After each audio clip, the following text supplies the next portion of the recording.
In the 1820s, the most dangerous thing you could do in Edinburgh was die, because for the right price, a fresh corpse wouldn't stay buried for more than an hour before being hauled back into the light of a surgeon's blade. To understand the rise of the Resurrection Men, one must understand the desperate hunger of the Enlightenment, a time when medical science was advancing at a lightning pace, yet the law provided almost no legal way for doctors to study the human body. Under the grim dictates of the Murder Act, only the corpses of executed murderers were legally permitted for dissection, creating a massive supply and demand deficit as hundreds of medical students flooded the prestigious halls of Edinburgh and London.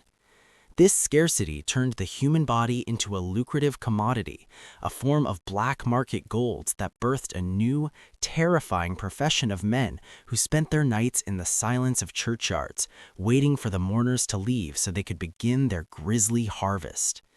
These weren't just common thieves, they were organized gangs who knew the anatomy of a grave as well as a surgeon knew the anatomy of a torso, working with such surgical speed and silence that a family might visit the grave the next morning, never knowing the coffin beneath their feet was now entirely empty. The Resurrection Men were masters of efficiency, eschewing the traditional image of digging up an entire plot. Instead, they would dig a small vertical shaft at the head of the grave and use a specialized iron crowbar to snap the coffin lid in two. With a sickening crack, the lid would give way, and the body snatcher would reach in with a hook, pulling the deceased out by the hair or the neck, not because they were cruel, but because the law had a bizarre loophole. Stealing a corpse wasn't a felony since a corpse had no legal owner, but stealing the jewelry, clothes, or shroud was a hanging offense. Consequently, these men would strip the dead naked in the mud, tossing the clothes back into the coffin before stuffing the cold, stiff remains into a coarse sack to be hauled away on a cart, often passing the very watchmen they had bribed with hush money and gin just hours before the sun rose. While most body snatchers were content with the dead, two men in Edinburgh, William Burke and William Hare, decided that waiting for a natural death was a waste of valuable time. In 1828, after a lodger died in Hare's boarding house owing £4 in rent, the duo sold his body to the famous anatomist Dr. Robert Knox for a staggering £7.10, igniting a murderous greed that would claim 16 innocent victims. They perfected a method that would later be named after them, burking, which involved leaning on a victim's chest and covering their mouth and nose to cause suffocation without leaving a single mark of violence on the body. This ensured the corpse looked fresh and natural for Dr. Knox, who famously asked no questions about why a string of healthy-looking people were suddenly turning up on his dissection table in the middle of the night, their skin still warm from the life that had just been squeezed out of them.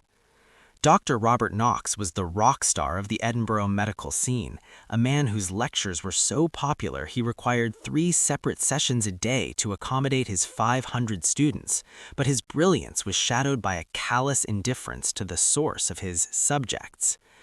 When Burke and Hare brought them the body of Daft Jamie, a well-known and beloved local youth, Knox reportedly recognized the face but immediately began the dissection to hide the evidence, even as the boy's mother searched the streets for him. The public's fury eventually erupted in the Westport murders trial, where Hare turned King's evidence against Burke to save his own neck, leading to Burke's public execution and, in a twist of poetic justice, his own public dissection. Knox escaped the hangman's noose, but was forever haunted by the resurrection scandals, his reputation rotting just like the bodies he had so eagerly purchased from the shadows of the boarding house. The horror of the Resurrection Men finally forced the government's hand, leading to the Anatomy Act of 1832, which allowed doctors to use the bodies of the unclaimed poor, effectively ending the market for stolen corpses overnight. But if you walk through the old kirkyards of Edinburgh or the cemeteries of London today, you can still see the physical scars of this era, the mort safes, heavy iron cages and stone watchtowers built by terrified families to ensure their loved ones could rest in peace without being hauled back into the world of the living. We owe our modern understanding of surgery and anatomy to this dark, blood-soaked chapter of history, a reminder that the foundation of modern medicine was built not just on genius, but on the cold, stolen bones of the nameless dead who were never allowed to stay buried.